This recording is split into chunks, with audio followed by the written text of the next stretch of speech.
नमस्कार बच्चों, मैं आज़ाद सिंह आज आपको अपने YouTube channel Rawal study zone के माध्यम से कक्षा छठी की हिंदी विषय की पुस्तक वसंत भाग 1 के तीसरे अध्याय नादान दोस्त को पढ़ाना चाहता हूँ, जो एक श्रेष्ठ कहानी है तथा मुंशी प्रेमचंद जी द्वारा रचित है। प्यारे बच्चों, नादान दोस्त एक इस प्रकार की कहानी है जिसमें लेखक ने बच्चों के मन में उठने वाली भावनाओं का बहुत ही सुंदर वर्णन किया है तथा इस कहानी के मुख्य पात्र हैं केशव तथा श्यामा, जिनके घर की कार्निश पर या कंगनी पर चिड़ियों ने अंडे दे रखे हैं। वह दोनों उनकी रक्षा तथा देखभाल करना चाहते हैं, परंतु नादानीवश वह उनका अहित कर बैठते हैं। और ज़्यादा जानकारी तथा शिक्षा इस पाठ के सरलार्थ के माध्यम से आपको समझा दी जाएगी। कहानी बहुत ही श्रेष्ठ है तथा आप सभी ने भी इससे शिक्षा लेकर जीवन में कभी विपक्षियों तथा जानवरों को सताना नहीं है। अब मैं आपके लिए इस पाठ का सरलार्थ करने जा रहा हूँ। आशा है कि आपको समझ में आ जाएगा। प्यारे बच्चों, नादान दोस्त कहानी के अंदर लेखक कहते हैं, केशव के घर कार्निश के ऊपर एक चिड़िया ने अंडे दिए थे। कार्निश कहते हैं कंगनी को। घर के अंदर बर्तन रखने के लिए तथा अन्य चीज़ों के लिए हमारे घरों में कार्निश बनवा दी जाती हैं, या यूँ कह सकते हैं कि उनको कंगनी बनवा दी जाती हैं, जिन पर सामान इत्यादि रखा जाता है। तो उसी भांति केशव के घर के अंदर भी कार्निश बनी हुई थी, जिसके ऊपर चिड़िया ने अंडे दे रखे थे। केशव और उसकी बहन श्यामा दोनों बड़े ध्यान से चिड़िया को वहाँ आते जाते देखा करते थे। सवेरे दोनों आंखें मलते कार्निश के सामने पहुँच जाते। जैसे ही प्रातः होते ही दोनों बच्चे सोकर उठते। जिज्ञासावश उन दोनों के मन के अंदर भाव उठते कि हमारे घर की चिड़िया आज क्या कर रही है, कैसे वो दाना पानी लेकर के अपने बच्चों के लिए आ रही है। तो दोनों उठते ही और एकदम से उन चिड़ा और चिड़िया को वहाँ बैठा पाते। उनको देखने में दोनों बच्चों को न मालूम क्या मजा मिलता। दूध और जलेबी की सुध भी न रहती थी। दोनों के दिल में तरह तरह के सवाल उठते रहते थे। अंडे कितने बड़े होंगे, किस रंग के होंगे, कितने होंगे, क्या खाते होंगे बेचारे, उनमें से बच्चे किस तरह से निकल आएंगे, बच्चों के पर कैसे निकलेंगे, घोंसला कैसा है। लेकिन इन बातों का जवाब देने वाला कोई नहीं था। इस तरह के भांति भांति के प्रश्न दोनों बच्चे श्यामा तथा केशव के मन में आते रहते थे। उसके बाद लेखक कहता है, न अम्मा को घर के काम से धंधों से फुर्सत थी। फुर्सत अर्थात उनको खाली समय में आराम करने की मतलब होता है फुर्सत।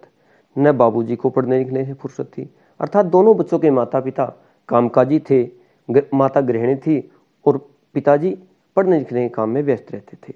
दोनों बच्चे आपस में ही सवाल जवाब करके अपने दिल को तसल्ली दे लिया करते थे, अर्थात अपने मन में उनके जो प्रश्न उठते थे उनके उत्तर भी स्वयं ही दे लेते थे।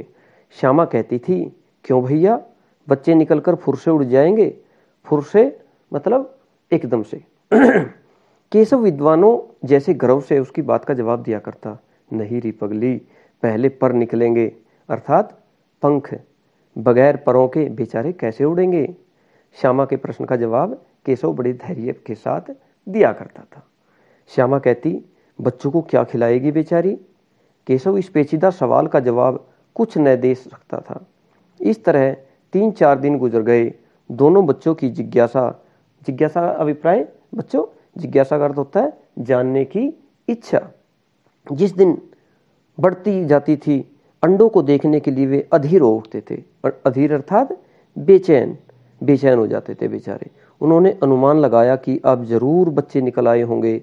बच्चों के चारे का सवाल अब उनके सामने आ खड़ा हुआ था, अर्थात बच्चे कैसे अंडे से निकलेंगे, क्या खाएंगे। दोनों बच्चे इसी बात को लेकर के चिंतित रहते थे।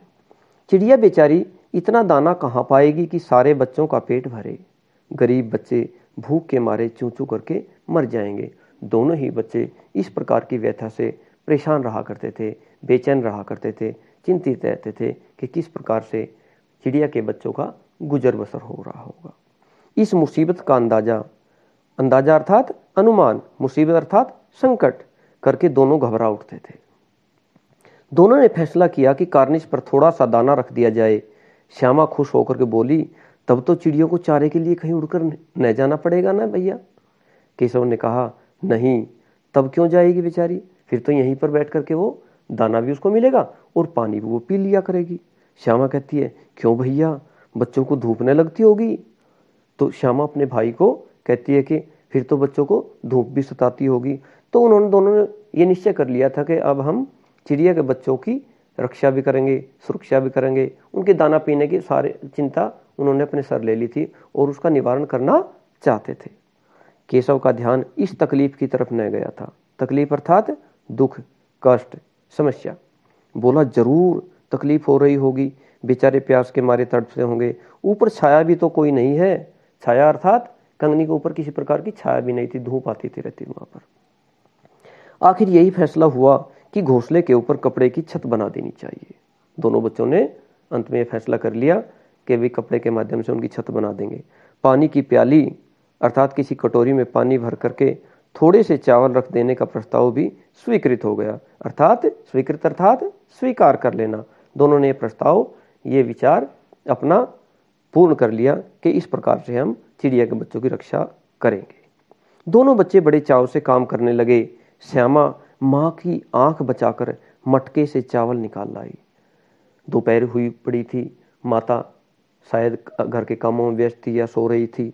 तो श्यामा ने अपनी माँ की आंख बचाकर अर्थात उसकी नज़रें बचा करके घर के मटके में, हमारे घर का खाद्यान्न सामग्री रखी रहती है ना, उसमें से मटके में से चावल निकाल करके ले आई कि ताकि चिड़िया अपना भरपेट भोजन कर सके।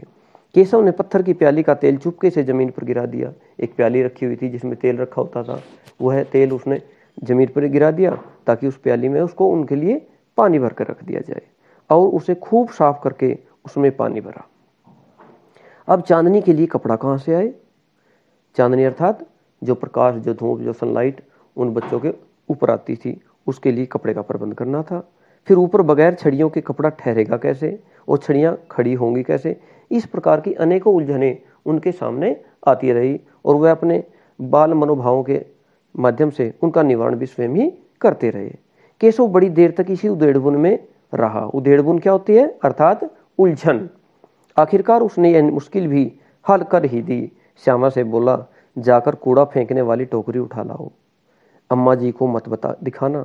श्यामा कहती है, वह तो बीच में से फटी हुई है, उसमें से धूप न जाएगी। केशव ने झुंझलाकर कहा, तू टोकरी तो ला, मैं उसका सुराख बंद करने की कोई हिकमत निकाल लूंगा। हिकमत अर्थात उपाय निकाल लूंगा। श्यामा दौड़कर टोकरी उठा लाई। केशव ने उसके सुराख में थोड़ा सा कागज ठूस दिया और तब टोकरी को एक टहनी से टिकाकर बोला, देख, ऐसे ही घोंसले पर उसकी आड़ कर दूंगा, तब कैसे धूप जाएगी पगली। श्यामा ने दिल से सोचा, भैया कितने चालाक हैं अर्थात चतुर हैं। गर्मी के दिन थे, बाबूजी दफ्तर गए हुए थे, अम्मा दोनों बच्चों को कमरे में सुलाकर खुद सो गई थी। लेकिन बच्चों की आंखों में आज नींद कहाँ थी। उन दोनों ने तो तैयारी कर रखी थी कि किस प्रकार से चिड़िया के अंडों की या चिड़िया के बच्चों की उन्होंने रक्षा करनी है। अम्मा जी को बहलाने के लिए दोनों दम रोके, आंखें बंद किए, मौके का इंतजार कर रहे थे। जैसे उनकी माता सोए, वो भी सोने का स्वांग रच रहे थे, ढोंग कर रहे थे, अपनी आंखें बंद किए हुए लेटे हुए थे। जो ही मालूम हुआ कि अम्मा जी अच्छी तरह से सो गई, दोनों चुपके से उठे और बहुत धीरे से दरवाजे की सिटकनी खोलकर बाहर निकल आए। अंडों की हिफाजत अर्थात रक्षा की तैयारियां होने लगी। केशव कमरे से एक स्टूल उठा लाया, लेकिन जब उससे काम न चला तो नहाने की चौकी लगाकर स्टूल के नीचे रखी और डरते डरते स्टूल पर चढ़ा। श्यामा दोनों हाथों से स्टूल पकड़े हुए थी। स्टूल चारों टांगे बराबर न होने के कारण जिस तरफ ज्यादा दबाव आता था, जरा सा हिल जाता था। उस वक्त केशव को कितनी तकलीफ उठानी पड़ती थी, यह उसी का दिल जानता था। बहुत समस्याएं उन्होंने फेस की। इस प्रकार सामना करते हुए उनका वो अपना प्रयास कर रहे थे। दोनों हाथों से कार्निश पकड़ लेता और श्यामा को दबी आवाज में डांटता, अच्छी तरह पकड़। इस प्रकार से वो दोनों अपने काम को अंजाम दे रहे थे। प्यारे बच्चों, वहां पर अब आगे कहता है, वरना उतर कर बहुत मारूंगा, अपनी दीदी को बोलता है। मगर बेचारी श्यामा का दिल तो ऊपर कार्निश पर था। बार बार उसका ध्यान उधर चला जाता और हाथ ढीले पड़ जाते थे। केशव ने ज्यों ही कार्निश पर हाथ रखा, दोनों चिड़िया उड़ गई। केशव ने देखा कार्निश पर थोड़े तिनके बिछे हुए हैं और उन पर 3 अंडे पड़े हैं। जैसे घोंसले उसने पेड़ों पर देखे थे, वैसा कोई घोंसला वहां पर नहीं था। श्यामा ने नीचे से पूछा, कहीं बच्चे हैं भैया? कहीं अर्थात कितने बच्चे हैं भैया? केशव ने कहा, 3 अंडे हैं, अभी बच्चे नहीं निकले हैं। श्यामा कहती है, जरा हमें दिखा दो भैया, कितने बड़े हैं? केशव कहता है, दिखा दूंगा, पहले जरा चिथड़े ले आ, नीचे बिछा दूं, बेचारे अंडे तिनकों पर पड़े हैं। श्यामा दौड़कर अपनी पुरानी धोती फाड़कर एक टुकड़ा लाई। केशव ने झुककर कपड़ा ले लिया, उसकी कई तरह तह करके उसने एक गद्दी बनाई और उसे तिनकों पर बिछाकर तीनों अंडे धीरे से उस पर रख दिए। श्यामा ने फिर कहा, हमको भी दिखा दो ना भैया। केशव कहता है, अरे दिखा दूंगा, पहले जरा वह टोकरी तो दे दो, ऊपर छाया कर देता हूं इनके। श्यामा ने टोकरी नीचे से थमा दी और बोली, अब तुम उतर आओ, मैं भी तो देखूं कि अंडे किस प्रकार के हैं, कितने सुंदर हैं, कैसे हैं।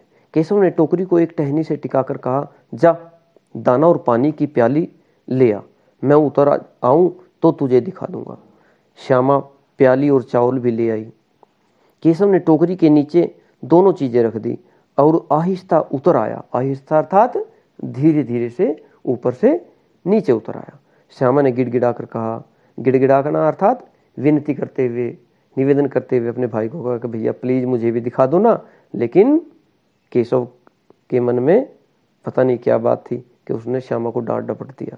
अब हमको भी चढ़ा दो ना भैया। श्यामा बेचारी कहती है, केशव कहती है, तू गिर पड़ेगी, छोटी है बहुत।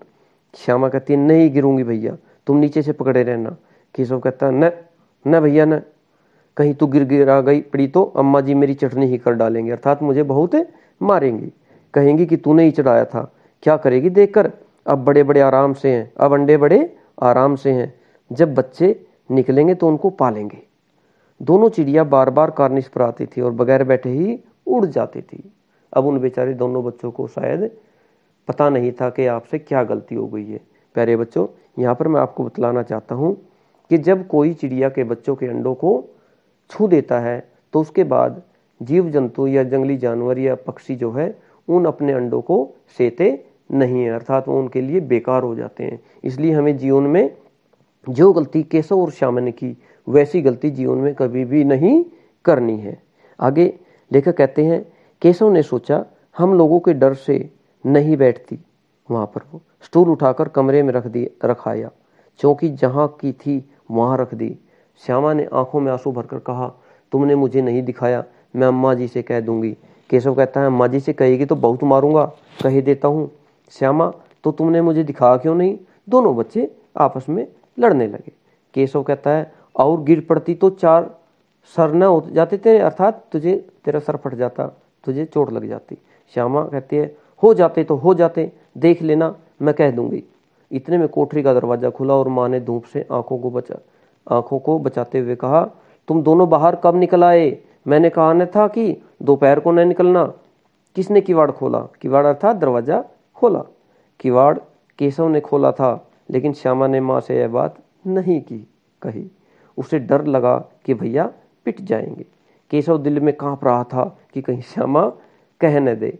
अंडे न दिखाए थे, इससे अब उसको श्यामा पर विश्वास न था। श्यामा सिर्फ मोहब्बत के मारे, मोहब्बत अर्थात प्रेम प्यार के मारे चुप थी, या इस कसूर में हिस्सेदार होने की वजह से इसका फैसला नहीं किया जा सकता। शायद दोनों ही बातें थी।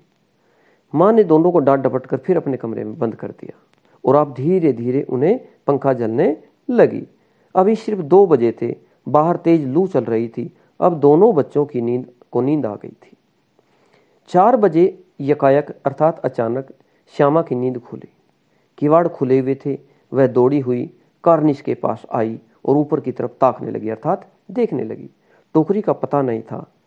संयोग अर्थात भाग्य से उसकी नजर नीचे गई और वह उल्टे पांव दौड़ती हुई कमरे में जाकर जोर से बोली, भैया अंडे तो नीचे पड़े हैं, बच्चे उड़ गए हैं।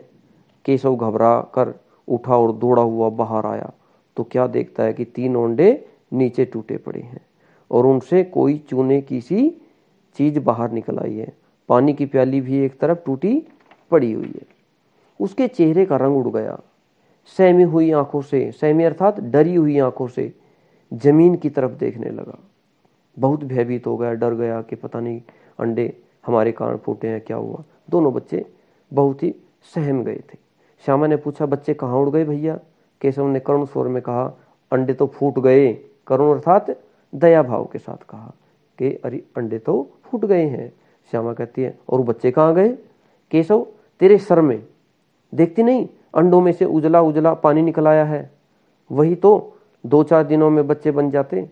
माँ ने सोटी हाथ में लिए हुए पूछा, सोटी अर्थात डंडा, तुम दोनों वहां धूप में क्या कर रहे हो? श्यामा ने कहा, अम्मा जी, चिड़िया के अंडे टूटे पड़े हैं। माँ ने आकर टूटे हुए अंडों को देखा और गुस्से से बोली, तुम लोगों ने अंडों को छुआ होगा। अब तो श्यामा को भैया पर जरा भी तरस न आया, तरस अर्थात दया नहीं आई। उसी ने शायद अंडों को इस तरह रख दिया कि वह नीचे गिर पड़े। इसकी उसे सजा मिलनी चाहिए। बोली, इन्होंने अंडों को छेड़ा था अम्मा जी। श्यामा ने अपनी माँ को सारा वृत्तांत सुना दिया कि माँ, केशव भैया ने अंडे को छेड़ा था, उनके लिए पानी और दाना रखा था। माँ ने केशव से पूछा, क्यों रे? केशव भिग्गी बिल्ली बना खड़ा था। भिग्गी बिल्ली अर्थात डर जाना, डरा हुआ खड़ा हुआ था। डर के मारे वह कांप रहा था। माँ कहती है, तू वहां पहुंचा कैसे? पहले मुझे ये बात बता। केशव कहता है, चौकी पर स्टूल रखकर चढ़े अम्मा जी। पहले मैंने चौकी लगाई, उस पर स्टूल रखा, उसके बाद मैं उस पर चढ़ गया।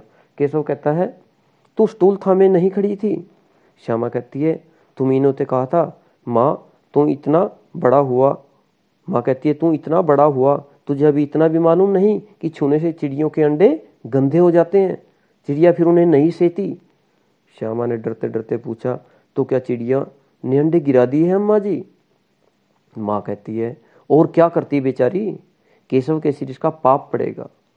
हाय हाय, 3 जाने ले ली दुष्ट ने, पापी ने। केशव रोनी सूरत बनाकर बोला, मैंने तो सिर्फ अंडों को गद्दी पर रख दिया था अम्मा जी। अपनी माँ को बोला कि हे माँ, मैंने तो सिर्फ उनको उनकी रक्षा करने के लिए उनको कपड़े की गद्दी बनाकर उस पर रखा था।